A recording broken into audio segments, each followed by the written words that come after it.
Time once again for a breaking news edition of the BamaOnLine podcast. Travis Reier, senior analyst for BOL, alongside site publisher Tim Watts. And Tim, we've talked about that recruiting momentum for the Crimson Tide on the trail, really starting to kick in after a busy month of camps and official visits in Tuscaloosa.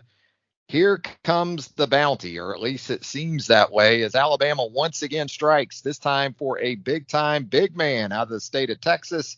Casey Poe, 6'4.5", 285 pounds, from Lindale, Texas. According to the On3 industry ranking, the nation's top-ranked interior offensive line prospect and the number 67 overall player in the class of 2024.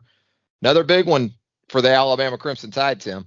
You know, Charles Power's a big fan of this guy, and I consider him the best in the business. I know you respect what he does and how he does it, and has him as the number one offensive interior lineman in the country, top 50, a guy that's probably bordering in that discussion for moving up through this senior year. I know that's a guy that they're going to watch. And again, we talk about Wolf, Coach Wolford having a type. He definitely has a type, and it's guys that are big and strong and are physical. And Casey Poe, let me tell you, Casey Poe, he certainly meets that. He had a lot of guys, especially in the Midwest, looking at him. Oklahoma made a full push for him, never got official visit, but he went there 5 times unofficially. Also, Texas Tech was in there, took officials to Auburn and Clemson as well. So had schools across the country after him. And well, you know, we talked about this last week when Alabama picked up top 100 defensive back Xavier Brown about the importance of the cornerback in this class. Well, also on the flip side, the interior offensive line was huge for this group, and they've already got Joseph Ionato, who was, guys that camped and stood out to Wolf. So landing Casey Pope's that second guy, because last year they got a tremendous group of offensive tackles with Caden Proctor, Wilcom Formby, and Olis. So they had tackles last year in this group. They still want to add one, but the interior guys were the most important. So getting this guy who I imagine was probably right at the top of the board when it comes to interior guys. So they've got 2 guys they like, and they've got William Sanders, who's from Brookwood, right up the road, who's decided sometime in July. So things seem to be looking pretty good for Coach Wolf. Yeah, and you said it. Wolf likes his kind of guys. And you watch tape of Poe, and maybe it's a jersey number. I'm guilty of this, like a lot of folks, but I see 75, and a couple of guys come to mind. Maybe Barrett Jones, maybe Bradley Bozeman. A couple of guys that have worn that jersey number in the past. Poe at the high school level, you see him at left tackle, you see him at left guard. You said it.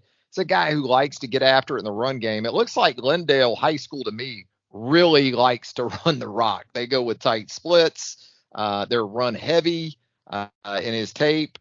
But again, guys like Ari Kwanjo too, that we've seen at Alabama, in that 6'4", 6'5" range, 315-ish or so. They kind of project Poe and in that way, and a very nice pickup. And you said it, a growing offensive line class after a year ago when tackles were more prevalent, really 4 tackle class for Alabama last year. Rock Montgomery, in terms of just true interior guys, that was the extent of it in 2023. So I guess this direction is one that doesn't surprise you all that much with the projections of the big guys inside. No, you knew they were going to target that. Again, going back to the secondary last year, you saw a heavy safety group, really brought in only the one pure corner. This year, it would kind of be flip-flopped, and that's going to be the same for the offensive line.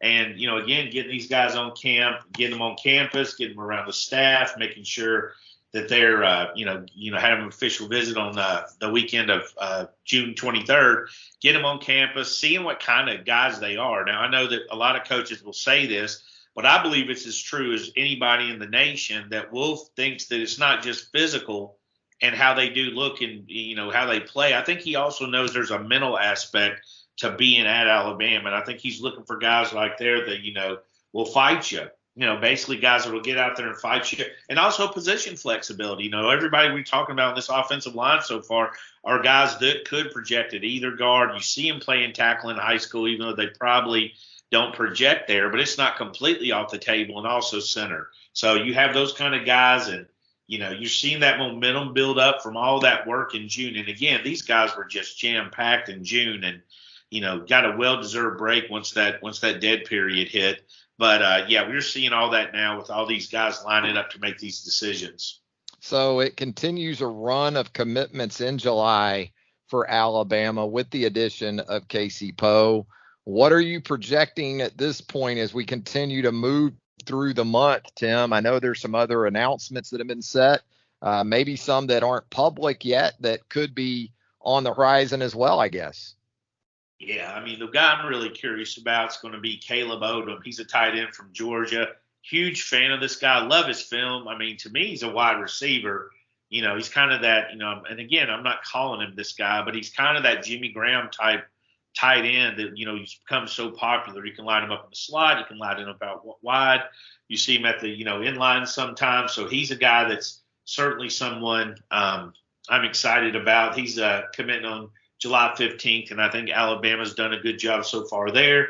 You got William Sanders, the guy we mentioned earlier from Brookwood. He's supposed to go sometime in July. I don't know the exact date. Some of these guys are putting their dates in motion. And then, you got some bigger names. DeMarcus Riddick's going to make a big decision, committed to Georgia, looking at Alabama and Auburn. There's been a lot of back and forth with Alabama talk lately. So there's a lot of guys coming through June. And these are just the scheduled guys. I mean, you can throw up a commitment date in a heartbeat or just out of the blue. I mean, we saw one of the few shockers in recent years when the Cam Coleman committed to Texas A&M when everybody had him penciled in for Auburn. He just out of the blue, just regularly on one night, we get an edit, and he's committed. So that's not off the table. You never really know how these guys are going to handle their commitment. Well, there's enough schedule to be excited about, and then also there could be some surprises on dates and stuff. And as we know, with some guys, still a long way to that December signing date. So yeah, I take that into consideration as well, I guess. And I've told several people, the guys we're covering in July, we could very well be covering in December. But, you think you know what you know, and then all of a sudden you want to go to the Auburn-Georgia game. You want to go to the Alabama-Texas game. You want to go to Michigan-Ohio State. You start to see Oregon. You start going to games like that, you might not know as much as you thought you did. So that's part of the recruiting cycle that we love so much. So from a coaching staff perspective and understanding, it starts with the man at the top in Nick Saban. But from a position coach or coordinator perspective, the effort so far for the 2024 cycle, is there one or two of these guys that's standing out to you, or is it kind of spread across the staff so far? Yeah, I mean, I think it just depends on what you need. You know what I mean? When you're obviously, I think T-Rob's definitely standing out right now, and Wolf, I think you're hearing a lot of them, a lot of guys, because that's kind of been the focus so far in in this class. But at the same time, I mean, it's always, and I think any of them will tell you that, they're going to say it's a team effort, and it is, because you go through I think the biggest misconception is how recruiting's done at Alabama. It's area, its position, its coordinator, its head coach, kind of in that order, with Nick Saban making all the final decisions. But also, we haven't really mentioned it, but Holman Wiggins has went in and got Julian Sayin, and he's also got, Xavier Brown. So he's got some pretty good football players he's went out there and got. So I think it's kind of early, but I think by the end, I think we're going to see more of it. Especially, I think like Kevin Steele's doing some mop-up work, and as the defensive coordinator, he's coming in and helping on all the defensive guys. So I think it's pretty spread out at Alabama, and I know if you ask any of them, they would definitely say that. But there's a lot of individual work that goes with it. So Wolf's did a good job. T-Rob's doing a really good job as well. Holman's still doing work in Texas too, right? I think he's so. He's got one of those weird areas kind of broadened out. So spread out pretty good.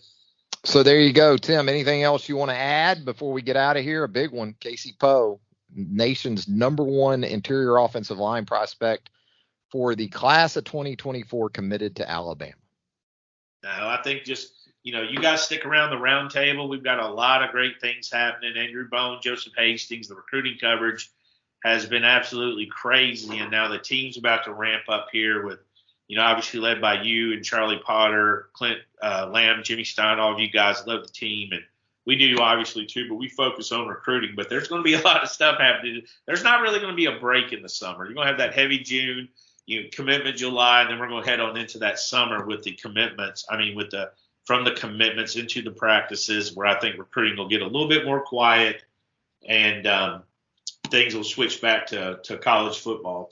Absolutely. We'll have it all for you right there at BamaOnLine.com. As Tim said, hang out with us on the premium message board, the roundtable right there at BamaOnLine.com. And of course, we have this podcast, the Bama Online podcast. If you haven't subscribed to the Bama Online podcast as of yet, we hope you'll do that.